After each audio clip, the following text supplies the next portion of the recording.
งามบอกกอสาระมือหาแท้เอ้ยมาตายตรงหาบอกมาลาดาดุงกวงลาดาดีนามีโลจะลายบอลกันหน้าเนื้อพันหาได้นาใจละพันก็มีแท้เอ้ยมันสันขี้เงินเพียง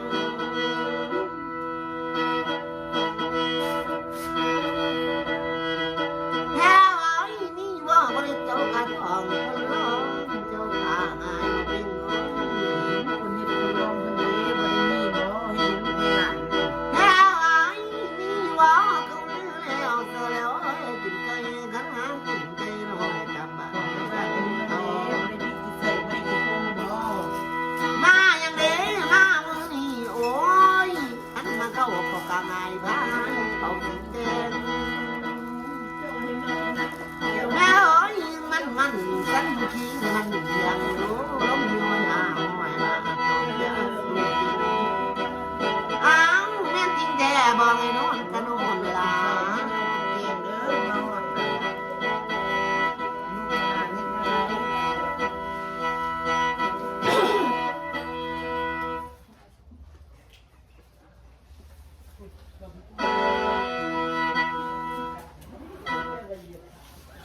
พี่มาตะลงเรียนพอละเรียนอยู่เสไรใส่อีนางอันนี้นี่มันมีสระมันมีสระได้ทางหลังมันมีจอมปลวกจะไปเสีย มีสระบ่มีจอมปลวกความไร้ตะกี้ฮะทางหลังนะฮะ เขาก็หากาแฟเนาะ แล้วบ้านนี้นะบ้านนี้ไม่ใหญ่ที่ตายแล้วเป็นพีมออยู่บ่ เป็นแท้ ไปอยู่น้ำไผ่ ๆบ่รู้ อันนี้มันมาอยู่น้ำอีนางนี่พ่อมนี่ก็ผีบ่ได้มันดึงผีบ่ได้ดีเลยมาฮะแม่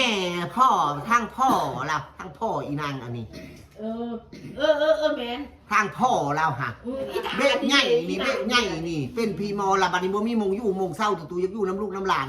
ดึงพีด้วยโรงเรียนผมมาบ่ได้จบบ่ได้ดีมันดึงไว้อ่ะพีโรงเรียนก็บ่ได้จบเด้อ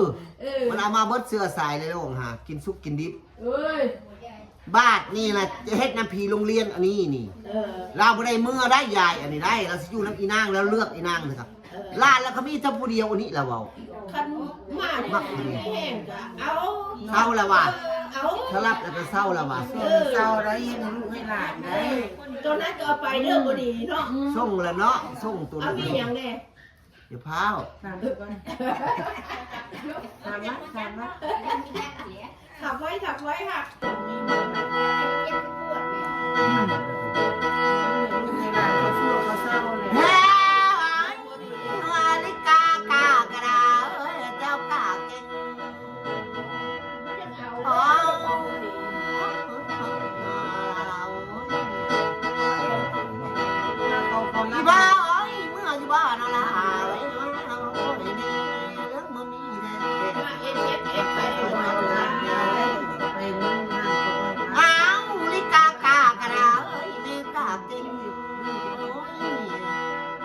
มาเข้าลูกสีหาย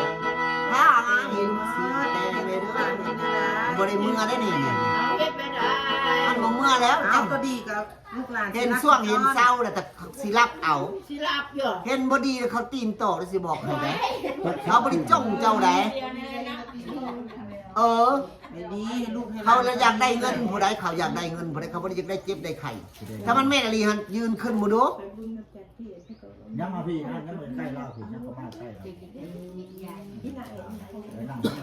นั่งก็มาถึงจะกันนั่งบริใกล้เราพี่นั่งมาใกล้เราถึงโลดกับว่าจันทร์ของเช้าคันมันดีมันเช้าละสิเศร้าเป็นไงเจ้าต้องส่งผีเสื้อสายไล่ล่องกับผีกินดิบกินเดงอันนี้รับเอาปีหน้าปีในก็ไปก็ได้เล่าบริยากปันใดยากซองโตพ่นนี่ซองพนอพ่นนี่เอามีด้วยสังเบ๊เล่าหันบริยากไม่ก็ว่าค่อยกระทำมึงสิเอาเบ๊ใหญ่หันเล่าบริยากบริซาปีหน้าปีในเจ้ามักมองใดเจ้าก็ไปมองหันแล้วก็ได้ส่งผีซองโตอันนี้เศร้าเลยอีนางอันนี้ซีเน่นะขึ้นมาแล้วมันอยากมาแค้นๆอย่างคือมันจะขึ้นเป็นกระเพาะเห็ดภาษาเขากะอยากกินขึ้น มันคือกินน้ำมัน คือมันเค้น เสืออะไรมันแค้น เค้นเข้า มันอยู่ในนี่เลี้ยงกระตูส่งกระตูมันบอกนะ เอาละมีหมู่หลาย เศร้าละ ก็ว่าสิเอาอยู่ เอาแหละถ้าเอาแล้วเศร้าบ่ยืนขึ้น อันนี้ เอานอนลงเจ้าบ่เอากระซอยบ่ได้ เอาซอยบ่ได้ เอามาสิเอาอยู่ ปีหน้าปีในบ่ดื้ออีนางแต่ตัวใดคนรุ่นตูนี่ นะ ไปฆ่ามันว่าจะเมื่อละอาเลยเดี๋ยวนี้ บ้านโดนโกย เอา พี่นางไม่เอา มันแม่นอีหลีบ่มันช่วงมันเศร้าอีหลีบ่ถ้าสิช่วงสิเศร้าอีหลียืนขึ้นเอานอนลงยืนขึ้นอีก คะแนนดีคะแนนชอบ เศร้าหั่นล่ะส่งเสื้อสายในร่องกับผีบ่ดีอันนี้ก็คือรับเอาสถานเดียวแล้วก็เศร้า เ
ดีมือนี้นอดังเดิมดีมือมันบ่มีว่าได้ตกน้ำดังโตมันเป็นน้อยกว่าผู้ตั้งชื่อลานาขอลาลูกเดียวลานา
ท่านจะไม่เดือดร้อนออกนอกจากมองสาและเพลงมาเด้อลิกากากระดาเจ้ากาเก่งมาไม่เอ้ยเมื่อแนวตกไปนี่ปีหน้าปีสิมาบ่อยบอกกันไม่ได้ดูเมื่อเด้อส่งนี่น้องตายส่งพี่หายน้องแค่เอ้ยมาแต่ใส่ได้ลงเอาไว้รับน้องไว้เด้มาแต่คุกแต่เข้าบ้านตอนนี้รักแฟนน้องเมื่อเด้อแต่ลำวังยังลำน้อง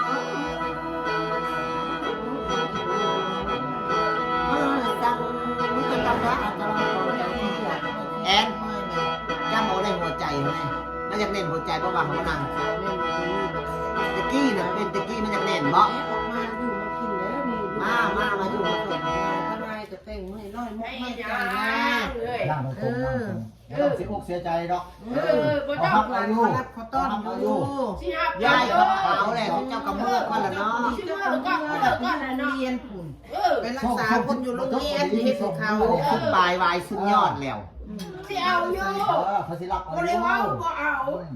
เอาแหละเอา บ่ดีไปก่อน พร เขาโซ่ตัวคนอื่นมือทุกคนนี่ ปีหน้าพรยังไงเด้ออีเบ็กเด้อ ต้องเสียใจต้องเสียใจ โตบ่จบบ่ดีกับเมื่อแต่ค่อยบ่เอา ใจเย็นไม่เอาใครได้ เก็บได้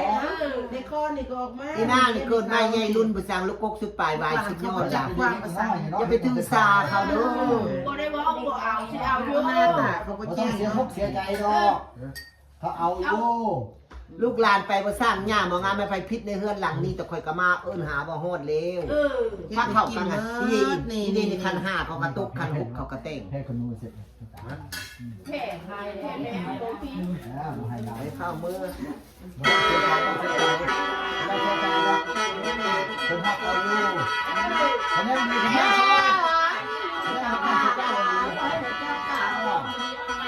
ไอ้พวกที่เราไม่ได้เรียนกันแล้ว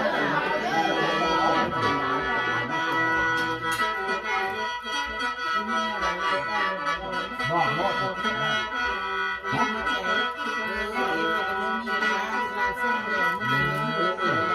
กินกับมือ ให้เศร้าอะไรกันอยู่บนเขาเจ้าอยู่ได้ยังเข้าใจยี่บ่ทำแล้ว ใจร้อนลูกหลานไม่ใช่อย่าง แล้วยังบอกเขา คอยบริหารมาเด้อ สิดีสิเศร้าอีบ่ลูกหลานเจ้าอยู่ตัวกินข้าวเหนียวกินแกง ทางเด้ออันนี้ก็เป็นลูกหลานเจ้าอันนี้ก็เป็นลูกเฮากับขนาดเฮาอยู่กุศมายังมาซอยเจ้าขนาดเป็นผู้ยิ่งมีอยู่เจ้าสิบ่ซอยลูกซอยหลาน ไอ้ดีได้ มันเป็นใจบ่ได้ที่จะเป็น แก เด้ งว่าเอา มันโมเมนต์แนวเอาเป้าขึ้นพวกบอก เราห้องเขาต้องให้ครับต้องสงบเสียใจ แม่มาค่ะเจ้าค่ะ แม่เจ้าดีดีดีใจแล้วไม่ต้องห้องอ่า แม่สิเอา แม่ไปบังหัวหลังตรงนี้ มาจากที่หน้าเด้อกินเม็ดมื้อนี้เป็นอย่าง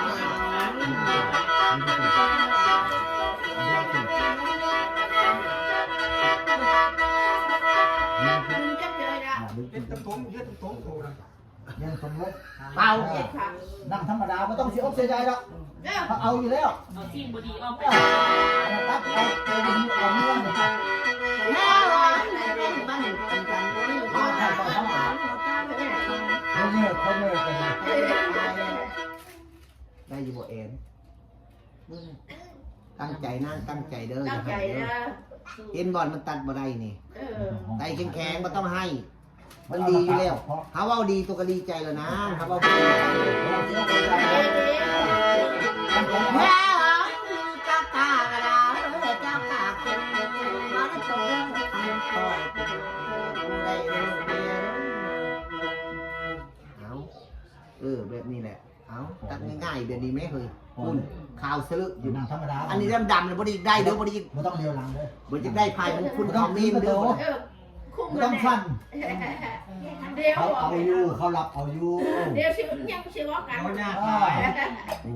เอา ยกไม่น่าพอ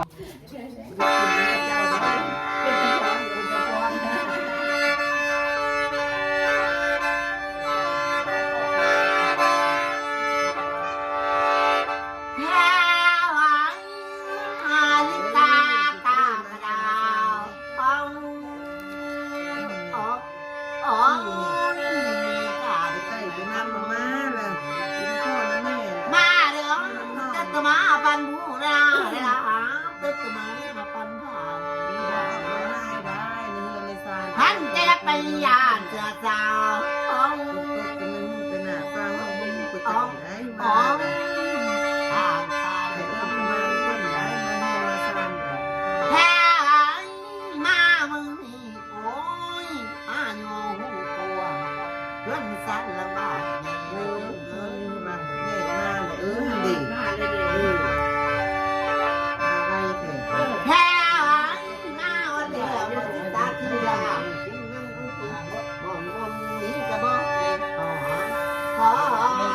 อยเฮียงเฮียมหมอนมาลาอ้าวยืนมันสั้นเพียงให้มันเฮียงโอ้ยต้องสิห้อยเด้อหาลอยมาต้องแพ้ไอ้แม่ไผเด้หรือจะเป็นเด้อคู่แก้วหัวหรือจะเป็นเด้อพ่อแก้วหัวเฮียงเฮียมหมอนจะบ่รักหา ไม่พอเรา เด้อ มา มา ได้พอ แพ้ไอ้มาแล้ว จับคนแพ้พี่น้องสาว พระจงจะเห็นอย่าง ลงเลยเอาอยู่นะพี่เจ้าจับคนแพ้พี่เจ้าได้ลุกมือได้เยอะแน่แล้วเจออาจารย์ก็เจอแล้วเอาคนลูกหลานแน่เอาแล้ว พระอ้อยคนมาแล้วพัฒนาพระจงจะเห็นอย่างสักพักตังโอ้ยสิบอกว่าญาติก่อยญาติสิแสงถึงน้ำเลืองแล้วก็ต้องอ้อยเอาลูกต้องใจเลยโอ้ที่พระอ้อยไปแล้วท่านเข้าไอ้เจ้าตกทองมาเลยท่านมีตาตกทองหน่อยที่ปันเต็งปันตัวเด้อพระอ้อยไปแล้วท่านก็เจ็บปลายไม่กว่าใครก่อนที่พระอ้อยไปแล้วเจ้าอย่าไปนั่งที่เจ้าอย่าหนีน้ำเพิ่นเจ้ากลับมาเรียนน้องกำแพง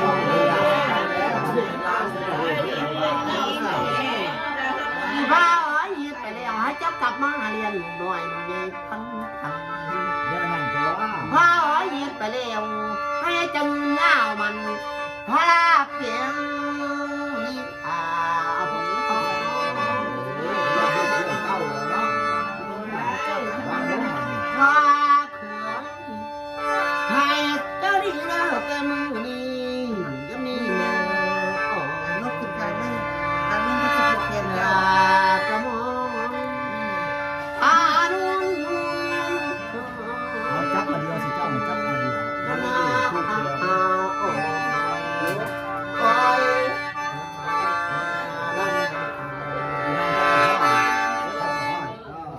อ้าวเจ้าเศร้าได้บัดนี้เด้อเจ้าอย่าไปน้ำพีเจ้าจะหนีน้ำเพิ่นพายอันนี้พีเบียดพีตายคนเบียดคนจิบหายอุ้ยพายทุกแขนนะเฮ้ยดาบคนติงคนจะ